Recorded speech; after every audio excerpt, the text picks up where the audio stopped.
Well, my wife and I have two horses, and two dogs. And so we're just outside of Austin, which it's nice. It's about a 15 to 20-minute drive to get into the city, which, I would imagine even if I lived in the city, it would probably take me 10 minutes to go anywhere I wanted to go to. So, I think I have it pretty good out here. I live in New York, so my standard for something being quick to get to is very, I would say, very high. Within the city, it takes forever to get basically anywhere. Oh, sure. How long have you been out there for? Well, it's been 24 years. Oh, wow. I mean, in Texas, 24 years. I've lived in other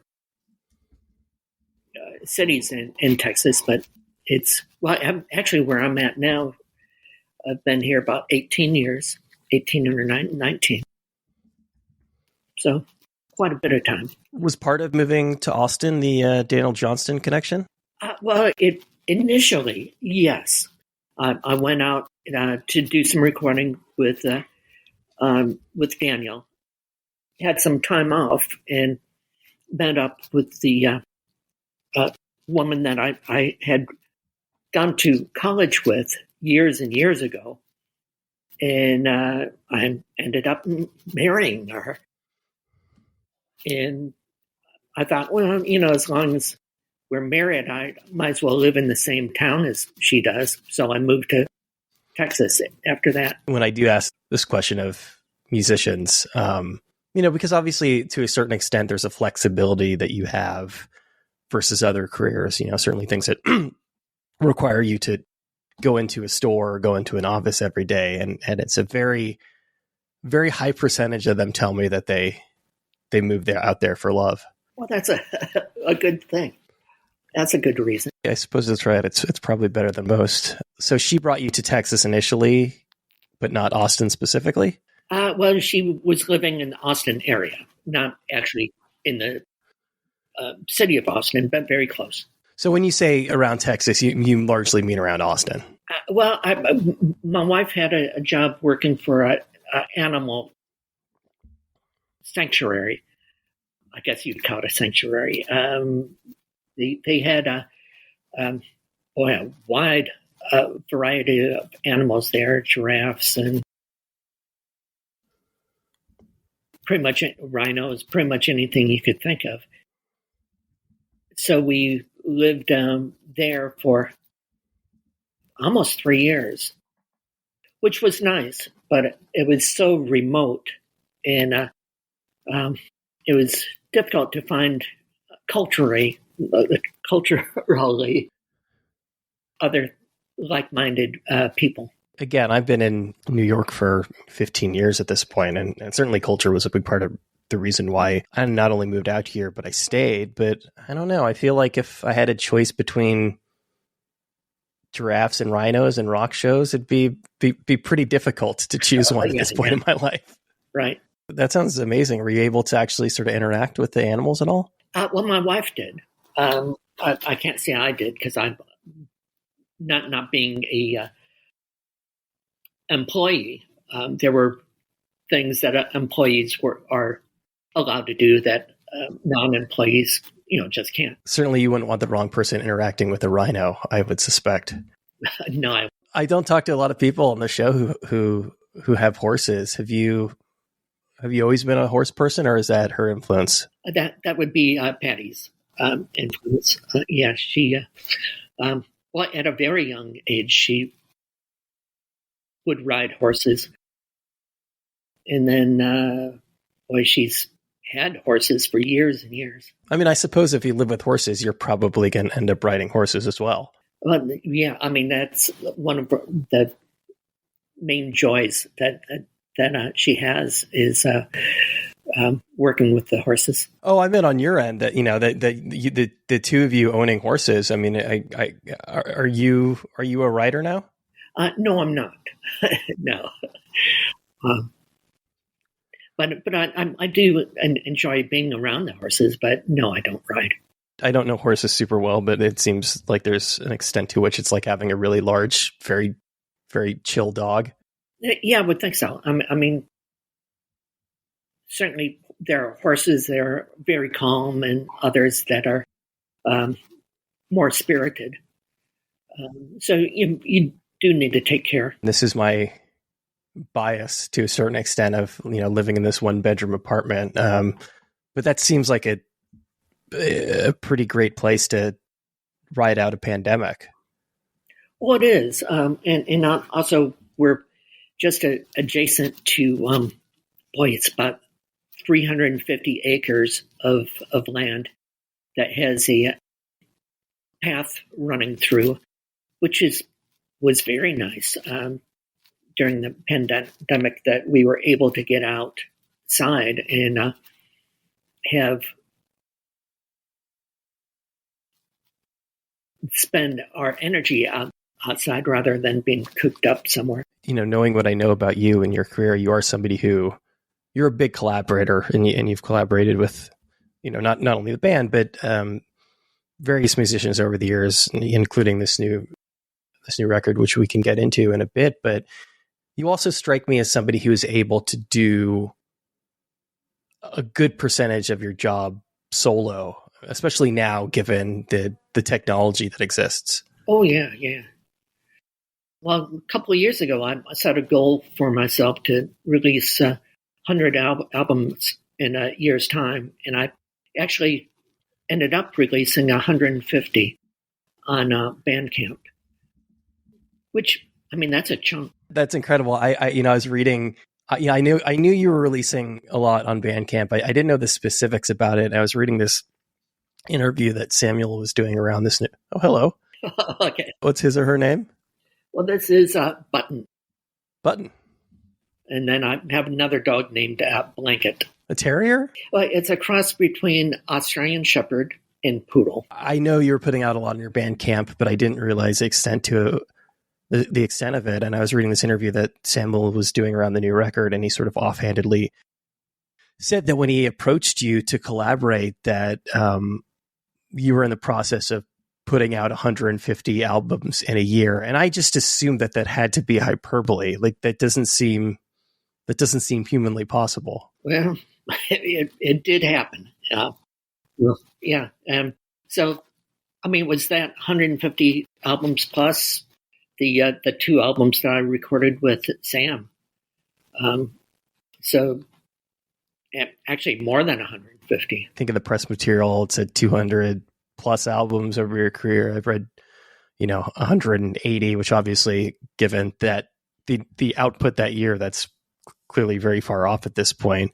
Do you have any notion of how many albums you've recorded over the course of your career? My guess would be right around, about 220. What is the process? What does a day look like for you during the year in which you're releasing 150 plus albums? Well, I'm able to work very fast. So I just, get down to it.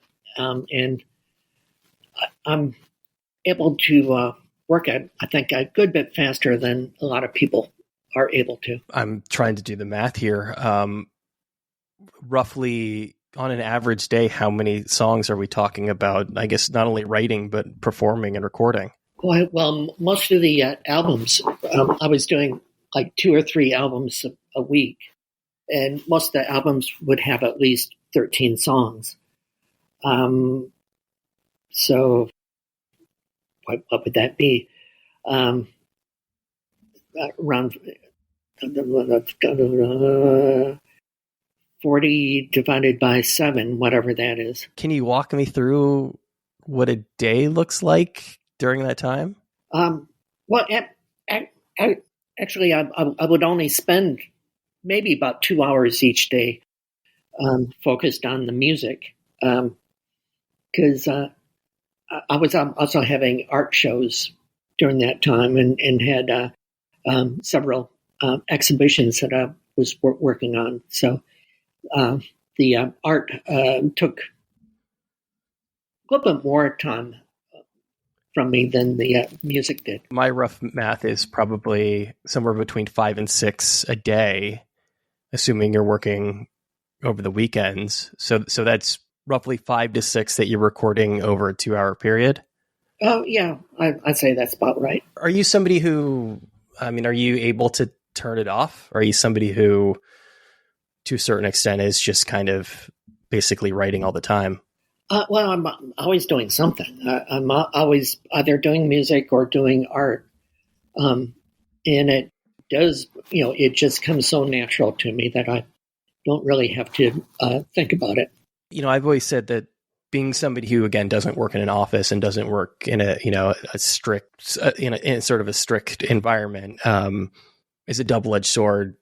Great from the standpoint that you can make your hours, you can do the kind of work that you want to do. But the downside is that I don't know if you're this way. I know not everybody is this way, but for a lot of people, the downside is that you can't really turn it off. That there's an extent to which you're always kind of writing, even if you're not around an instrument or a recorder. Well, I guess it's always there, but it's not anything that bugs me. No, I'm certainly fine with it. I guess the question is, you don't have to sort of be sitting down with the express purpose of writing a song. No. Things will come to you during the day, and when you sit down, you'll lean on those. Oh yeah. I'd say that's true. Yes. For a lot of musicians who do art, I know you do drawings and paper cuttings, that process, that almost Zen-like process of creating art, in a lot of ways, that's the time when those sorts of ideas come to you. I guess so. I'm sure there is some mental process there, but it just, it's so natural for me that I just don't give it any thought. Even with the songwriting, so much of it is just ad-libbed as I'm doing it. That's a good point, because I think that's sort of the key differentiator here. Because again, you hear all these stories about, I was taking a shower, or I was in the bathroom, and that's when this that's when this brilliant idea came to me, and I had to drop everything and run to a guitar. But the differentiator is that it sounds like you're basically, for a lot of these writings, you play. Yeah. Well, the songs I was doing with Sam, many of those were, when I would do the vocal, I wouldn't listen to the music first. I would just turn on the music and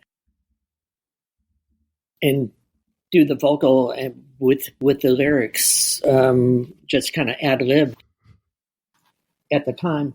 And I think it worked out well that way. We have cameo from Blanket and Button. Yes. I have to admit that I wasn't familiar at all with Sam before hearing about this album. How did he cross your radar? Well, he sent a message to me, and I was able to see some of the videos on YouTube, and I liked what he was doing. And when he first contacted me, I thought, boy, I'm already doing 3 albums a week. Do I want to take on doing anything else? And so I asked him to, please contact me again in a couple months, which he did.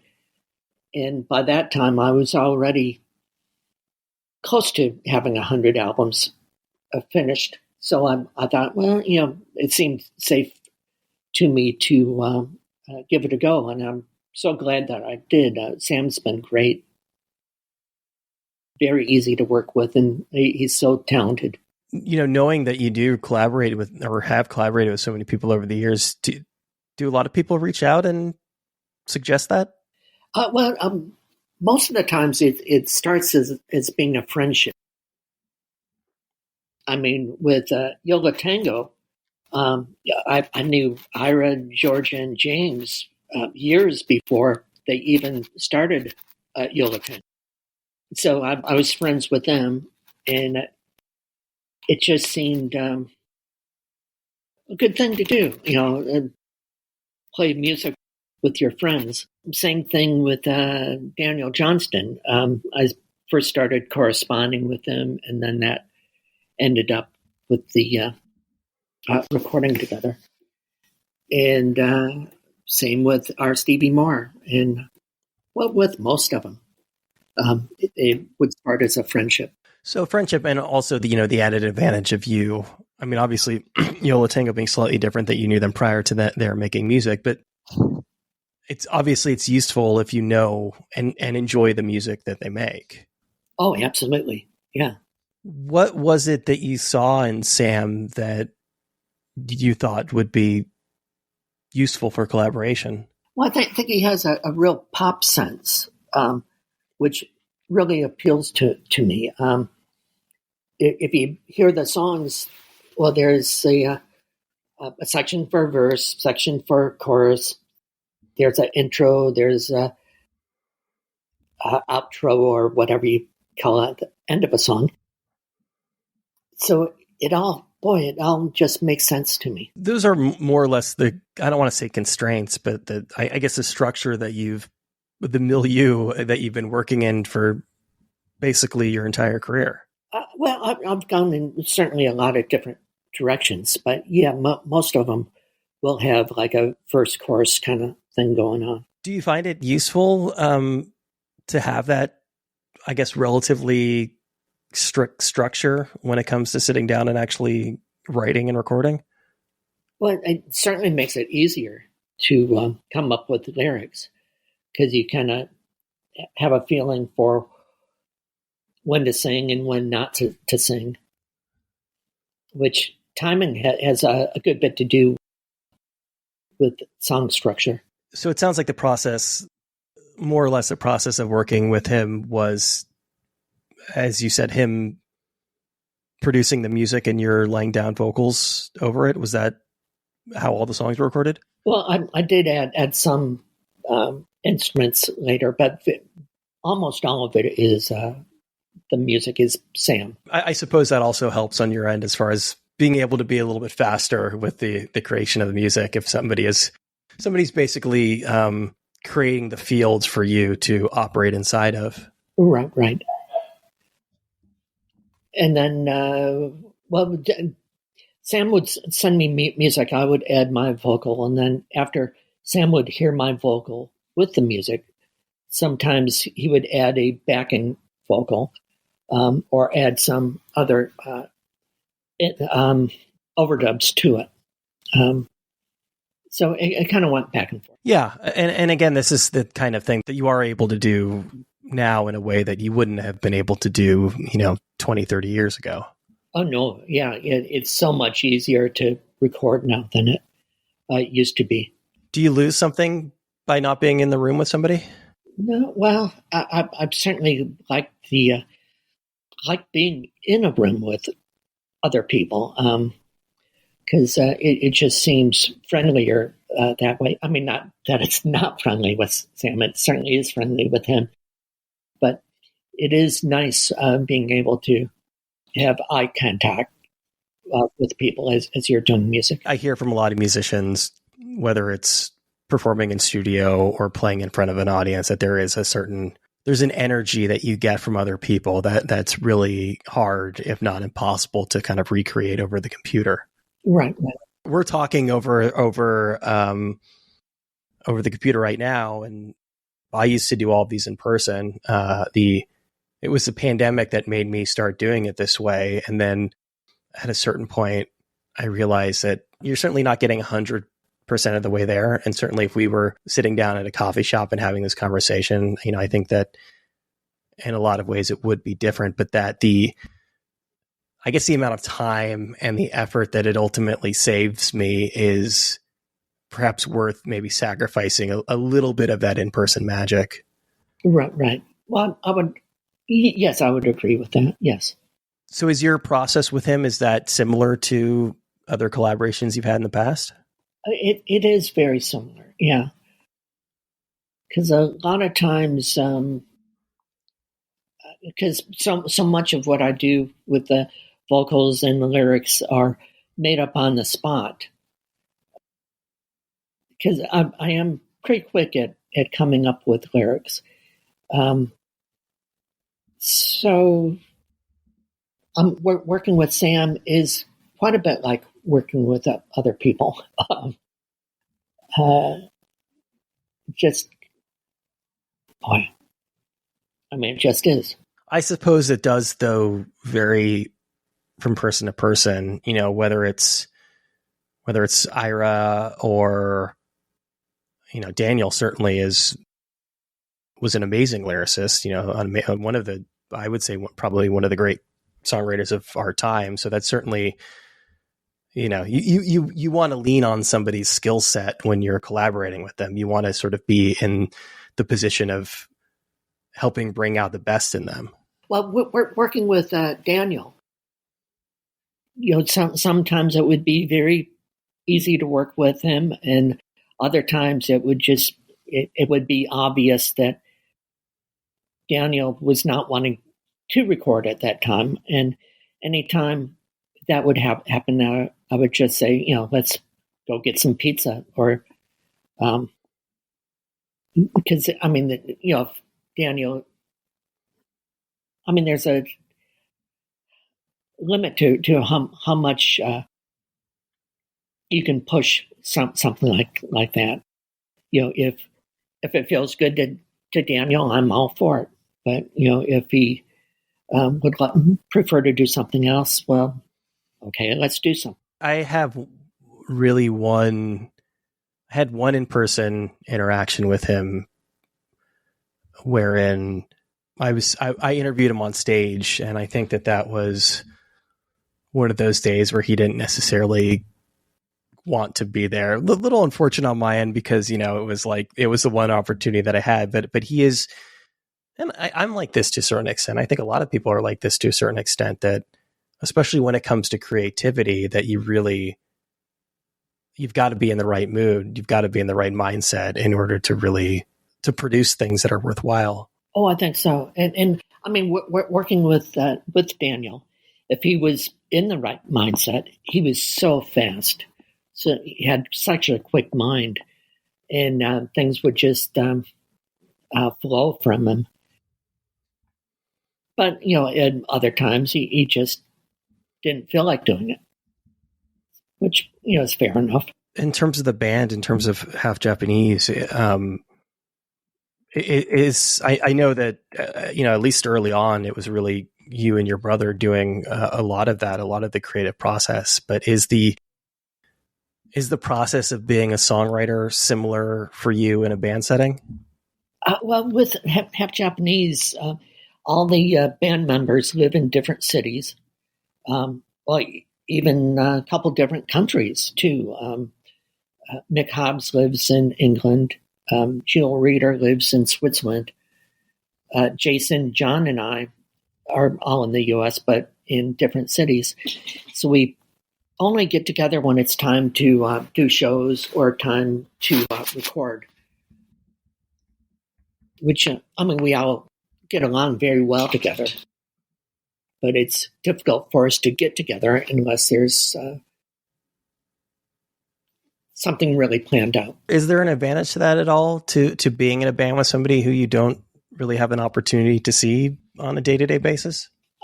Perhaps so, because there are things that, you know, might bug you about working with someone. But if it was every single day, day after day after day after day, it might build up to a point where you think, you know, I just don't want to do it anymore. But when you work with someone and then you have a breather away, things just kind of, it just levels out. So it sounds like at this point that the membership of the band is pretty much in place at this point. I know obviously over the years there have been a lot of people who've come in and out. Well, I've been playing with John Sluggett, Mick Hobbs, Jill Reeder, Jason Willett since would have been 93. So yeah, quite a few years. Well, with John started with me in 87. So even before I started working also with Jason, Jill, and not Mick. So you really settled into the core of the band. I mean, I most of the band members there. It sounds like it was at least in the years prior, because even obviously 93, a long time ago now, but the band had been around for, I guess, a couple of decades already at that point. That there were more people coming in and out of the bands in the early days. Well, part of that was due because we each had day jobs, and sometimes it would be difficult to everyone to get away at the same time. So if I had shows coming up and one band member wasn't able to do it, I would ask someone else to take their place during that time period. And it was more because of that. And it was always understood that was the reason behind it. It was not because I didn't want to work with them. It's just it didn't fit out with their schedule. So was the plan always to have a more permanent lineup?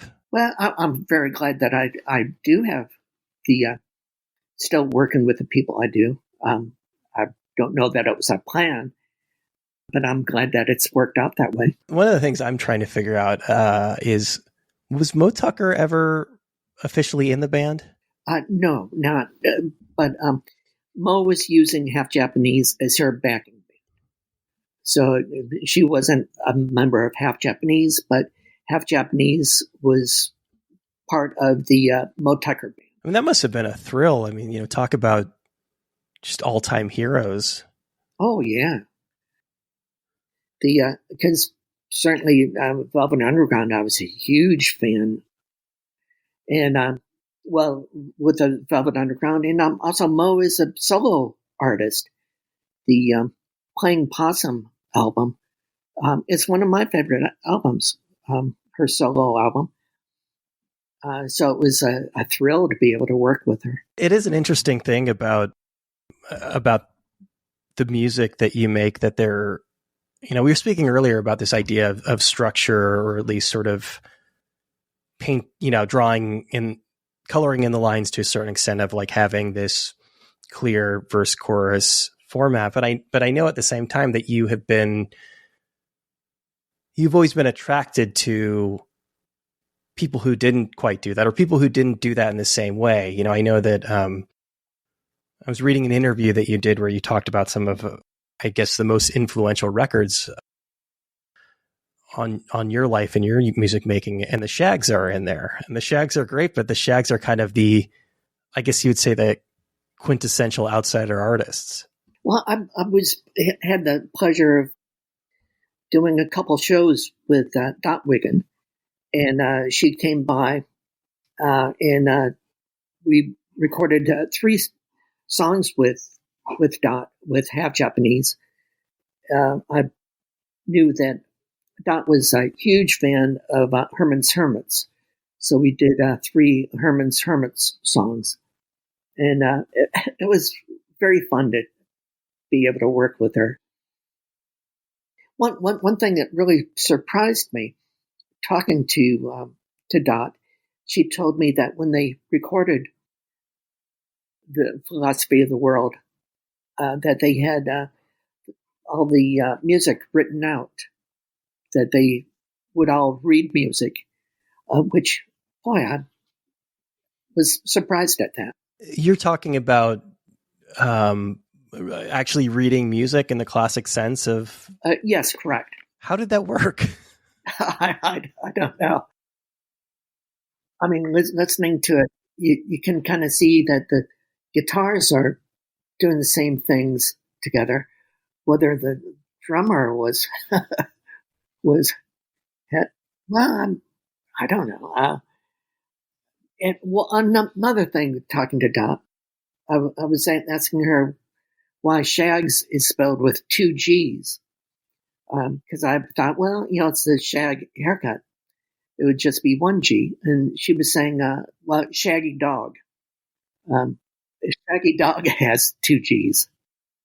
Okay. I love having a conversation with somebody, and you ask them a question about something, And they just have their own internal logic and they explain it to you. And yeah, of course, that makes perfect sense that it would have two G's in the Shags. I just never would have thought, Shaggy Dog. What drew you to music like theirs originally? Well, a friend of mine it would have been around 1985 or 86. I was given a cassette tape. So you had already been making music for a while at that point. Oh, yeah. I was given a cassette tape of the Shags and just immediately loved it. So, well, the same thing with Daniel Johnston. It didn't take any time at all for me to fall for it. Yeah, there is this thing where if you're making something, I mean, I would definitely classify a lot of what you do as being idiosyncratic, but that you're doing something that is original, and then you find somebody, you realize that, hey, maybe there are kindred spirits out there, and it does seem that Daniel in particular was a real kindred spirit for you. Well, I think so, and I was corresponding with Daniel through the mail for about 3 years before I actually met him, and I met Daniel at a recording session for Mo Tucker. Daniel was in New York singing with Steve Shelley, who's a friend of mine and has been for years.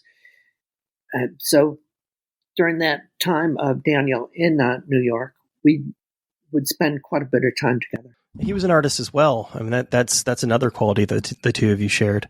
Oh, yeah, very much so. I love Daniel's artwork. In terms of being in a band, you alluded to this, I guess, the conversations. At some point, somebody has to say, and I would suspect it's largely you, say, hey, it's time to record a new record, or it's time to go out on tour. Obviously, although members have changed over the years, Half Japanese has been a going concern for quite a long time now. Is there, anytime you finish a tour or finish an album, is it always understood that you're going to just keep doing this? Oh, yeah. I mean, we certainly don't feel any need or any wish to end it. If anything, we would like to be able to record more together. But there's being in different cities, it would be difficult to get together without having a show or something to cover the cost of travel. Are there any plans on the horizon? At the end of March, Half Japanese will be in London for a week. We're going to have one music show at a club called Moth Club. And then we're going to have 5 days of recording in London. I was talking a little bit about schedules and the output, the very recent year in which you recorded 150 plus albums. Have you written or recorded yet today? No, I haven't, but I'm planning to. Because there's 2 songs that I still need to add vocals to of songs that Sam has sent to me. And then there's 3 demos that Jason Willett sent to me this morning of ideas that he wants to, songs he wants to do while we're in London. So I would like to have lyrics somewhat worked out before we have the studio time. Does a day ever go by when you're not writing or recording? Oh, yeah, absolutely. Yeah. But I'm usually, if I'm not recording, I'm drawing or working on paper cuts or on videos. Because with the album with the Half Japanese albums and the albums with Sam, I would do a video for each song, animated video, and that takes a good bit of time. So a day never goes by, or a day very rarely goes by when you're not at least doing something creative. But very, very seldom. Yeah. I'm usually doing something.